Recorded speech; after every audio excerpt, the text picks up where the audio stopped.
Sinalubong ng itim na sasakyan ng puting van na yan sa isang toll booth sa Northern France. Bumaba ang ilang sakay ng sasakyan at pinagbabaril ang puting van. Maging ang sasakyan ng pulis sa likod nito. Maya-maya lang, umalis na ang mga armadong salarin. Naitakas na pala nilang preso na sakay ng puting van.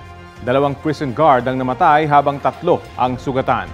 Batay sa Paris Prosecutor's Office, isang drug dealer ang itinakas na preso na na-convict nito lang May 10.